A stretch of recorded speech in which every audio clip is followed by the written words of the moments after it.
Today, I'll be speaking about approach to challenging cases in breast imaging beyond the age, gender, density, size, and shape. The objectives of my talk are the following: to highlight components of patient-centered high-quality breast imaging practice, to present diverse factors contributing to challenges in interpreting breast imaging, and to discuss approach to challenging cases through case-based illustrations. As we all know, the components of high-quality breast imaging practice are multifaceted, all the way from the radiologist and technologist, as well as those who are behind the scenes, such as the breast navigators and educators, as well as our support staff, the nurses and the booking clerks. Equipment and services are very important. Having the standardized protocols and the right culture for the workflow, which will all feed into an effective multidisciplinary collaborative care. This is all overarched by quality assurance program and access to research and continuous education. The core of all this will be all about the patient, and the components in that fashion really feeds into how to improve patient outcome and making sure that the patient will have good experience. The role of breast imaging centers mainly rotates around early detection of breast cancer. Awareness is very important. However, from imaging, we can offer screening and early diagnosis through workup. Screening can be for average risk women and high risk women, and the early diagnosis mainly is from callbacks, from screenings, but also quite often we get patients referred because of their breast signs and symptoms. Patients will end up having a multimodality workup where sometimes may end up with breast biopsies. Thus, it's very important to do radiology pathology correlation to ensure concordance, and then the patient will end up having multidisciplinary care. There are diverse factors contributing to challenging cases. So we'll discuss through this talk in the coming 20 minutes or so, the who, what, when, and how, as well as why. The who, they are mainly the patient, the technologist, the physicians, whether it's the radiologist or the referring physicians. What would also contribute to challenging cases? The gender, clinical history, type of equipment, the quality program or quality of images. Also, age is very important, frequency of screening, the wait times through bookings. Also, the how is all about policy and going all the way from policy to practice, as well as the culture within that practice. And as I said, the why is mainly to ensure that the patient has access to multidisciplinary, high-quality breast cancer team. Let's talk about the challenges related to the age. As we all know, age is the main risk factor. As the woman gets older, we know that that will contribute to have higher chance of getting breast cancer. The younger the patient, the lower the suspicion of breast cancer.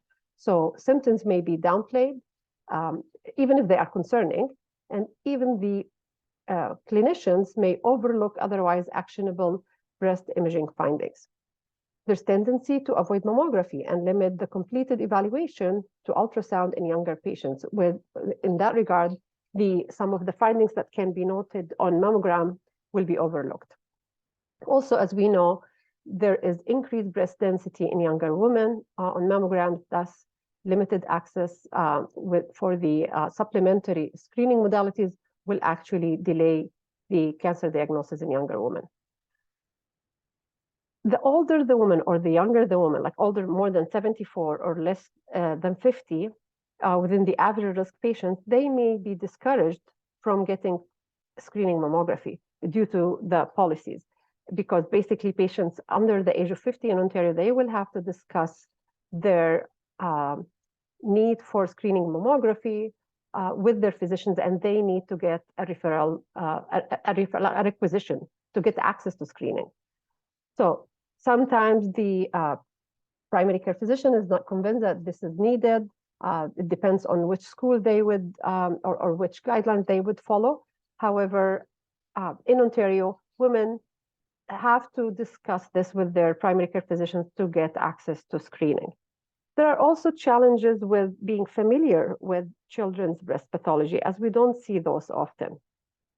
For example, this is a new policy that has been updated just last month during our practice. As you know, during COVID, women beyond the age of 75 they were allowed to come in for screening without a requisition from their primary care physician. However, now, starting in July 2023, we're going back to the policy that still a referral from their doctors is needed. Also, here's an example of a very young patient that has a breast sign, which is basically very suggestive of cellulitis or infection, and sometimes ultrasound helps to make sure that there is no underlying abscess that need to be drained to help with, to expedite the resolution of the findings. As for some examples of young patients, here's a 32-year-old woman presented with new palpable pea-sized nodule in the left breast, which was basically corresponding to intramammary lymph node in the left upper quadrant in the targeted ultrasound. As you can see here, at 3 o'clock, 5 centimeters from the nipple, there's a superficial, well-defined hypoechoic nodule, internal vascularity. Really, it looks like what the patient is describing. However, the technologist was very astute. She noted that the left breast is very dense and kind of hard. So she did ask the patient if this is the way her breast feels like. She said, yes, that's normally how my breast would feel. So when I went in to check the case, the technologist brought this to my attention. And again, the patient confirmed that this is the way her breast feels like. However, really the ultrasound was concerning. So I explained to her that we really need to do a mammogram if that's okay with her, given that she's below the age of like when we usually recommend a mammogram. She ended up having the mammogram. Obviously, it's extremely dense. However, there are some pleomorphic microcalcifications that were concerning in the left upper outer breast. We ended up doing a biopsy both for the area of concern in the left breast at 3 o'clock as well as that small nodule. And here's the post-biopsy clip, as you can see here. And the patient ended up having, unfortunately, invasive ductal carcinoma, and in both the big area and the small nodule. This patient had the MRI, as you can see here. There is actually a huge mass that wasn't as conspicuous on the ultrasound, and the patient underwent treatment, and recently her breast MRI showed a very good response. This is a 24-year-old female with swollen left breast. As you can see here, there is, on the left, there is skin thickening, enlarged lymph nodes, probably 2 masses here. Patient ended up having the ultrasound, again, the skin thickening, a mass, and a small lymph node, rounded, high. So actually looks suspicious. And unfortunately, again, this young 24-year-old ended up having invasive ductal carcinoma rather than an infection, for example, and the lymph node was metastatic. As we know, the inflammatory breast cancer or the metastatic breast cancer to the skin will have the poudre-orange appearance, but there is a differential diagnosis for the skin thickening, which can be sometimes due to fluid overload conditions, such as heart failure, skin edema, infection, inflammation, and sometimes even if the woman has history of significant weight loss, there will be redundant skin, such as the appearance here in this woman, where basically it's very hard to even to handle the breast during the mammogram, and the skin would look like as if it's thickened.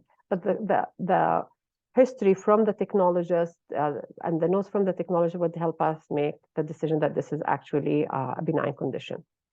There's another 22-year-old woman presented with history of pain in the left breast for 3 months with a previous recent history of ruptured pectoralis muscle due to injury at the gym.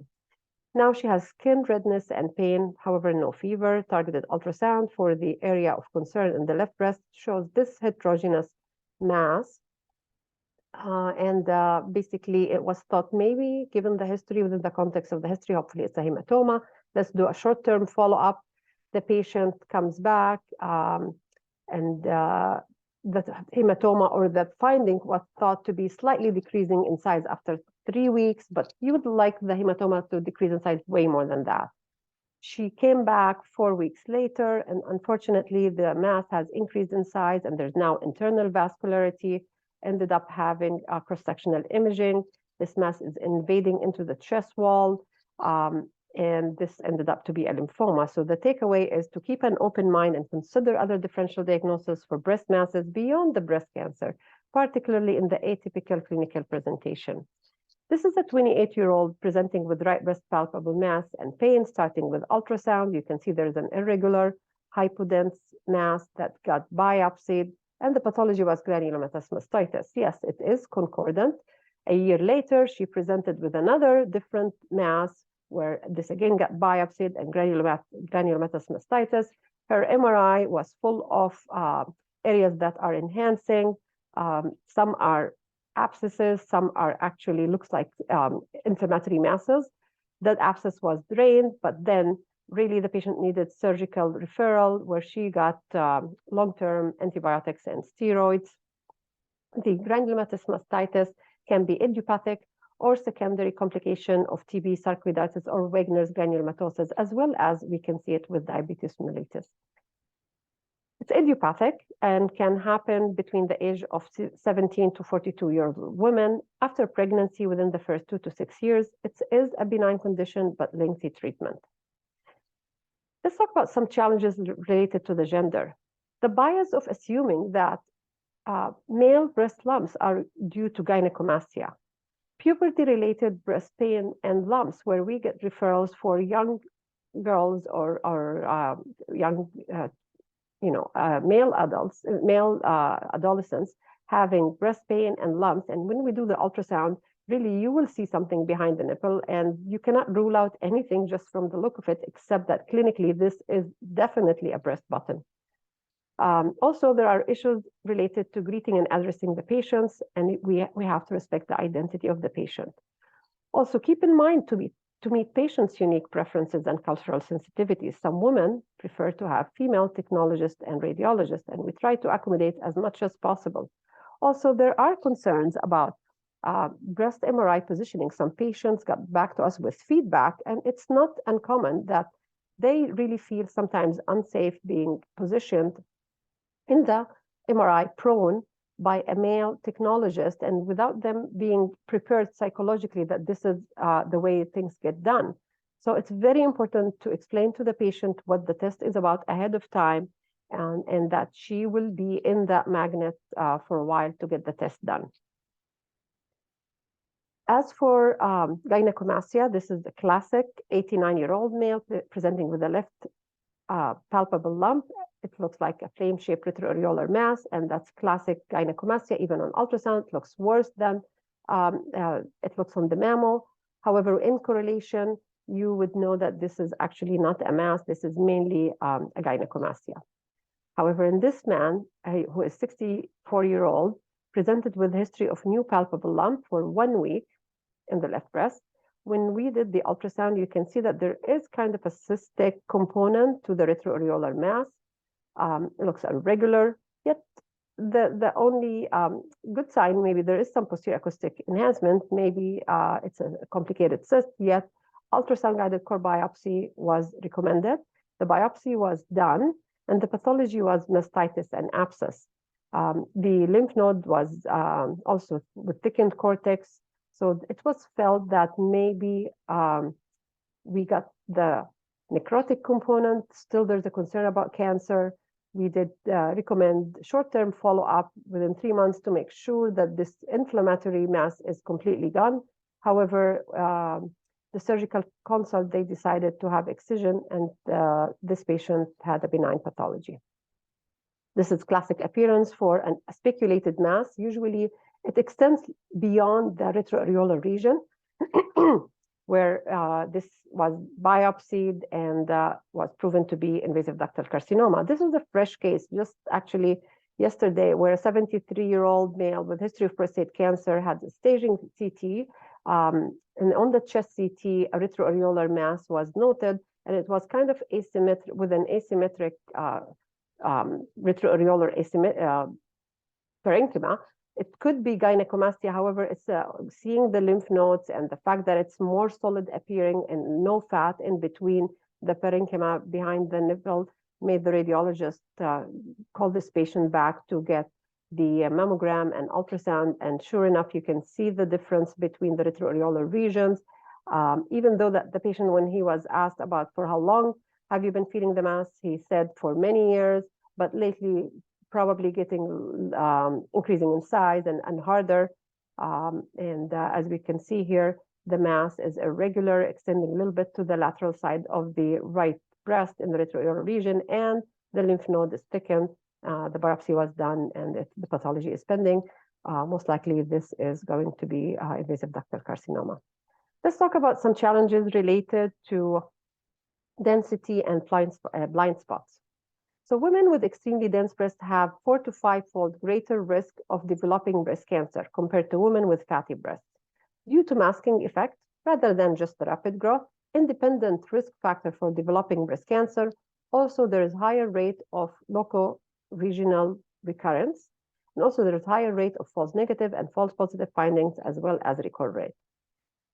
With that, we really cannot avoid talking about the limitations and harms of screening, all the way from anxiety about the test, false positive results, false negative results, and as well as the overdiagnosis and overtreatment. Make sure you get yourself familiar with these facts so that you can answer the patient's concerns.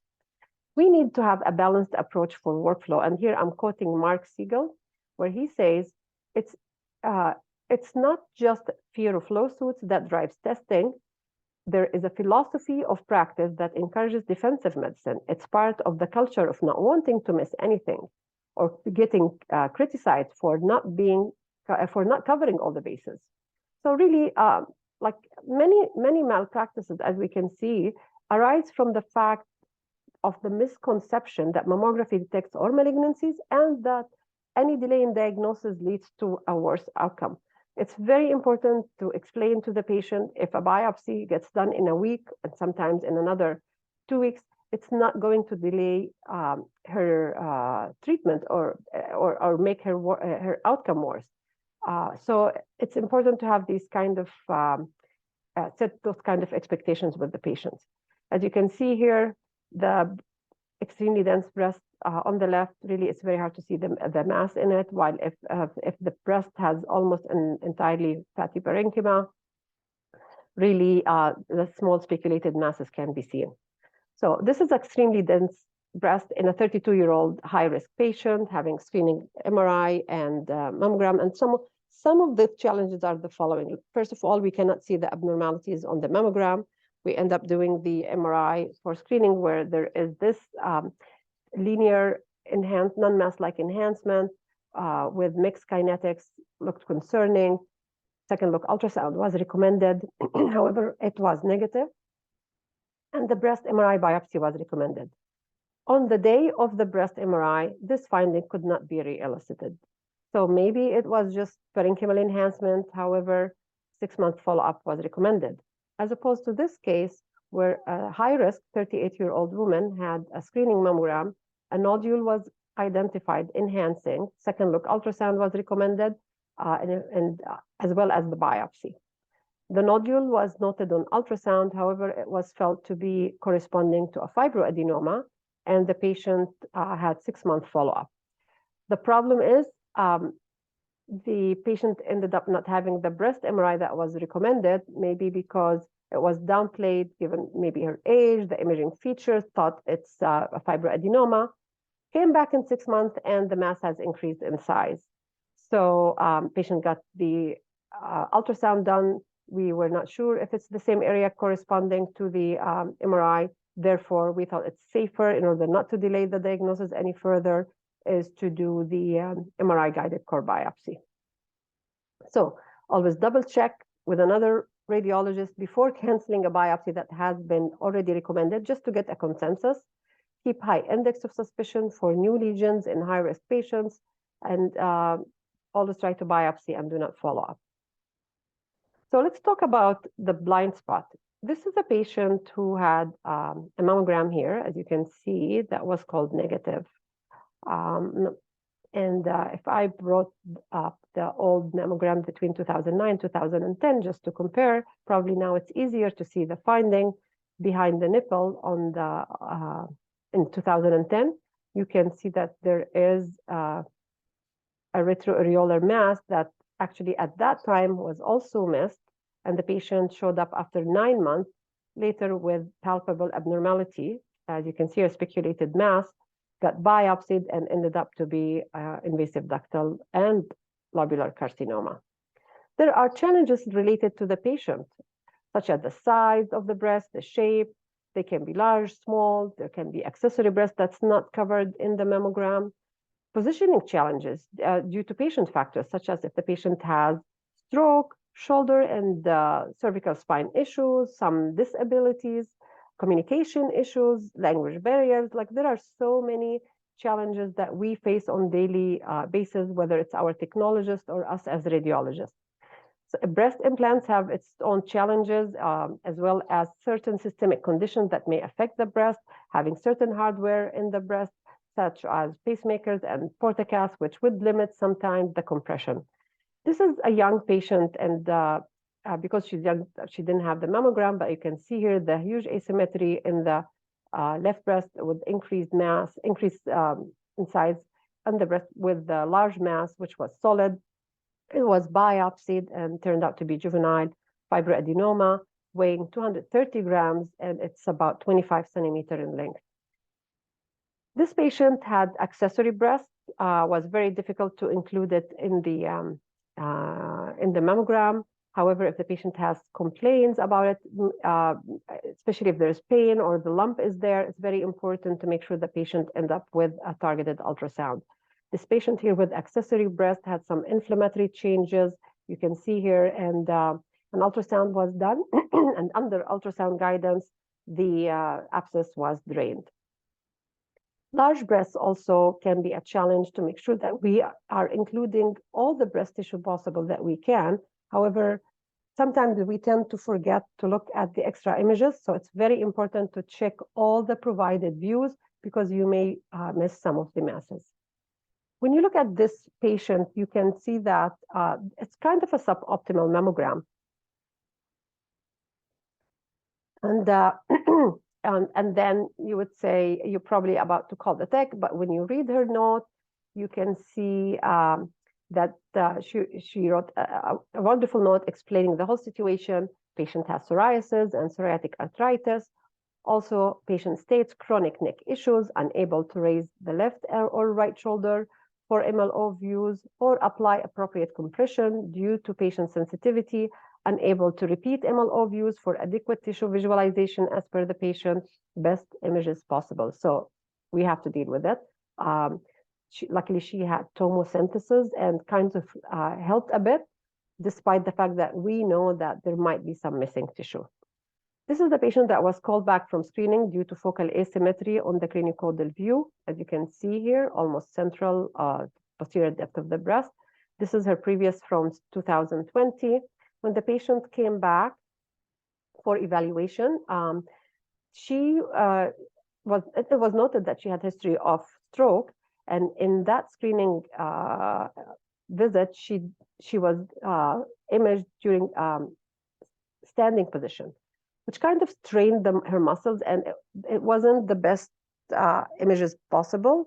Yet when she was imaged during workup in a sitting position, more relaxed, actually we were able to get improved image and the asymmetry resolved. Yet, as we can see, yes, we're missing some of the tissue, but the focus on in this diagnostic workup was that asymmetry, which has gone with the additional views. This is the patient that was also called back from screening mammogram.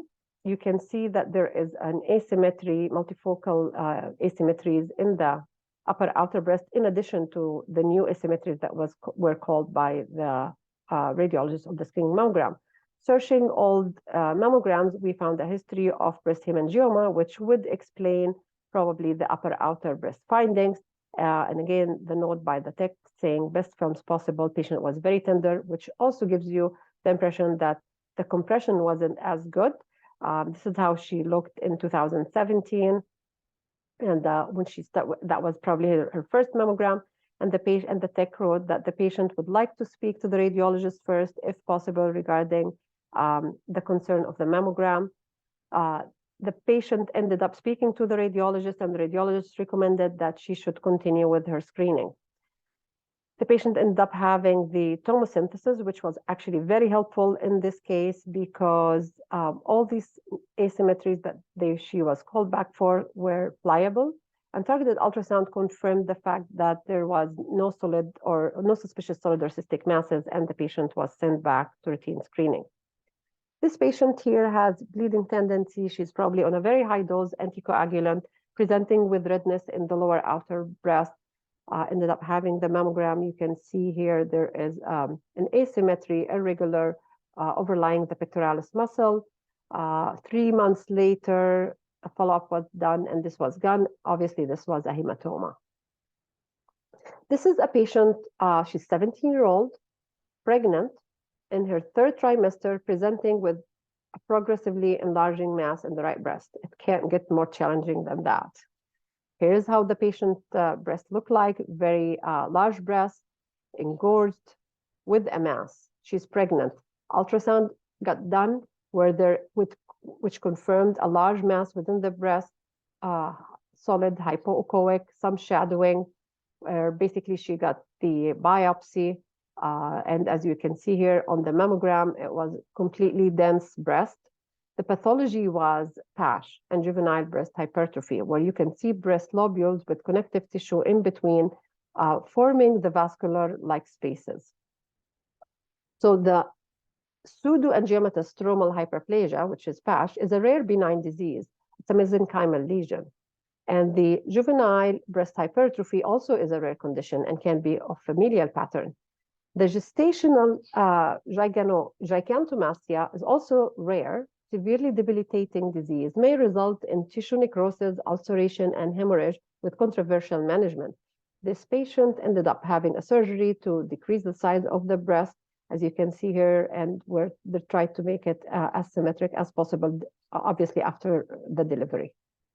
This is a 50-year-old woman called back for left breast nodule. As you can see here in the inner upper breast, targeted ultrasound was performed, hypoechoic. The margins were kind of irregular, however, it could be a fibroadenoma, yet the patient opted to have excisional biopsy instead of the ultrasound-guided core biopsy. She really was worried about the fact that the implant might be ruptured. So she decided to go with the excisional. So it's patients, we have to respect the patient wish, and fibroadenoma was the pathology in this case. Another breast implant case, those are pushed back views. You can see that there are bilateral suspicious findings behind the nipple, and with some pleomorphic microcalcifications and a mass in the outer upper breast on the left. We could see them on ultrasound. They could have been easily biopsied on ultrasound. However, again, the patient opted to have excisional biopsies for those suspicious findings, and both were cancer. We know that with breast implants, MRI is the way to go. However, it's not always available, as you can see here. This was a good case catching invasive ductal carcinoma toward the lower breast. We can see the on MRI, we can note the Linguini sign for the intracapsular rupture. Sometimes we can see intracapsular seromas compressing the silicone gel and causing the asymmetry in size of the breast and the enlargement. We do get some challenges due to the shape and the size of the breast, as I mentioned, such as in this patient who had lumpectomy but ended up with a lot of fibrosis, shrinking breast, and very little breast to actually image on mammogram. Some patients have side effects from treatment, such as post-radiation complication. They cannot tolerate compression. Other patients who wait so long to present basically end up having fungating cancers. Very hard to image, as we can see here on this mammogram, very limited breast tissue, which limits our evaluation. This is a woman who had previous lumpectomy 3 years ago, and then at the site of the lumpectomy or the scar, something was felt probably near the ribs, and it was felt clinically to be the rib. And then she got referred to us. But on further scanning, you can see that there is around the rib a mass, which has really internal vascularity, very concerning, and this ended up to be recurrence. As you can see here on the CT, invading into the underlying chest wall, and this ended up to be a recurrence. Another challenge would be patients declining to do biopsies or even follow-up. In 2013, the patient had a complex cystic lesion, and the ultrasound-guided core biopsy was recommended to rule out intracystic papilloma or carcinoma. Patient declined, came back 3 years later, and as you can see here, the mass has massively increased in size, looked like this in the inner breast, inner lower posterior breast, with other masses in the breast. You can see actually these are the post-biopsy images, and the right breast masses ended up to be sarcoma and papillary lesion with atypical features. Also on the left, there were papillary lesions with atypia. Some challenges are related to equipment. This woman presented with a hypoechoic nodule that needed MRI-guided core biopsy because on ultrasound, it wasn't sure which nodule is, it was confusing between the two nodules. One was visible and the other was not. And the most concerning one was the posterior one, which was not noted confidently on the ultrasound. So the patient was positioned for MRI-guided core biopsy. Given that it's very far posterior, despite all the maneuvering that we tried to get the patient deeper into the coil, the lesion ended up being outside the grid. However, we still were able to position the patient in a way that we can get the lesion and get biopsied, as you can see here. And the hematoma post-biopsy clip showed that the confirmation that we got the lesion and turned out to be fibroadenoma and ADH. Given the history of ADH, she got the excision, and the pathology was right breast negative for malignancy, which is great. So posterior breast lesions can still be sampled on with MRI-guided biopsy, even if they fall a little bit outside the grid between the chest wall, between the grid and the chest wall. This is another challenging case. This is a 70-year-old woman presented as a callback from screening to evaluate an asymmetry in the left breast. As we can see here, there is an 8 millimeter suspicious nodule between 9 and 10 o'clock in the left breast with profuse bleeding as soon as we put the coaxial system. So the patient developed hematoma and the lesion got obscured. A few weeks later, she was brought back to assess for the lesion to see if we can do the biopsy. The hematoma was still there and palpable. The navigator was in close contact with the patient to make sure that as soon as that palpable area is gone, she can be brought back and get the biopsy done. So she came back. As you can see, the lesion is visible again. The biopsy got done, and post-biopsy clip was placed and turned out to be invasive ductal carcinoma. So really, it's very important to keep a close eye on these such complicated cases and make sure that you close the loop on them. This brings us to the importance of the role of the breast navigators and the educators, because really the navigator is the glue to bring it all together. Also, the booking clerks, very important to train them, and because they are the front line in patient care, they communicate with other patients, and sometimes it's very important to explain to them that occasionally diagnostic callbacks and biopsies can be considered emotional emergencies, as they generate substantial patient's anxiety, which can be minimized by ensuring timely access to care and procedures. Also, we have to make sure that we have standardized protocols followed as much as possible throughout the practice. And sometimes we have to go case-based, but standardized imaging protocols will minimize error and enhance consistency, which need to be aligned with best practices and guidelines. Also, standardized reporting facilitates using common terminology within the multidisciplinary circle. Lastly, we need to advocate for one-stop shop for cases that are highly suspicious in our workflow. And I'd like to end my talk by a message from a patient who, Sabina Islam. I'm very thankful for her participation. She's a breast cancer survivor, advocate for early detection of breast cancer. Also, she's a community leader, activist, and organizer. She is also justice, diversity, equity, and inclusion practitioner. Thank you, Sabina, for sharing your experience with us.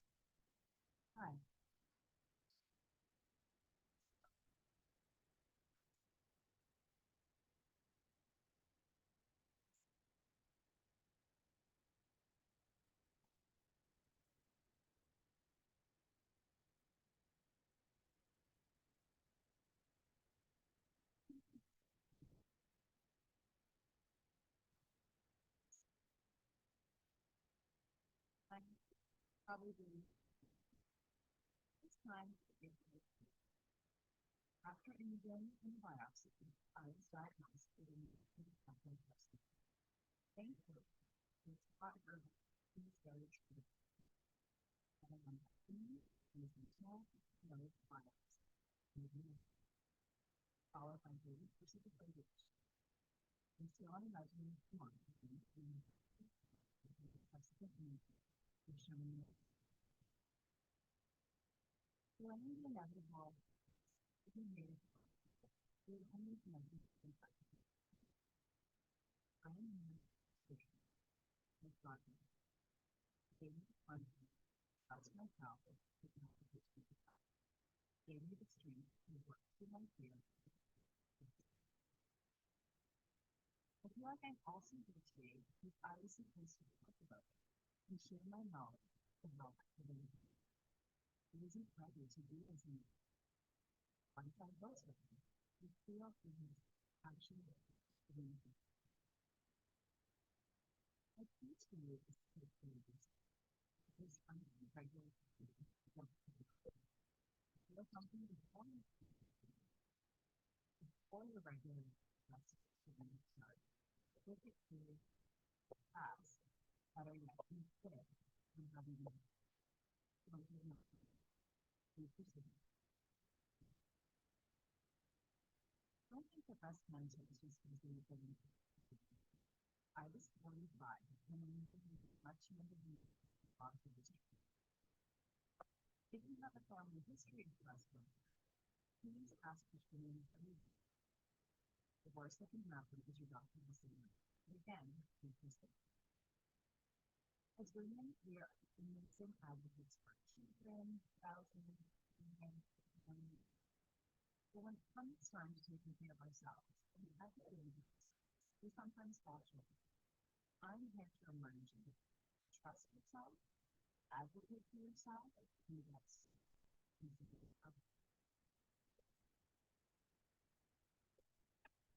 Amazing message from Sabina. So in conclusion, multidisciplinary care is the way to go for optimal management. Keeping an open mind when managing breast signs and symptoms of young females is important to close the loop on complaints and findings until resolution, or recommend follow-up or biopsy. Add timely and utilize adjunctive breast imaging modalities as needed for problem solving and to complete the evaluation of patients. Thank you very much for your attention. I'd like to acknowledge the technologist, Jill Cummings, the nurse navigator, and Sabina Islam.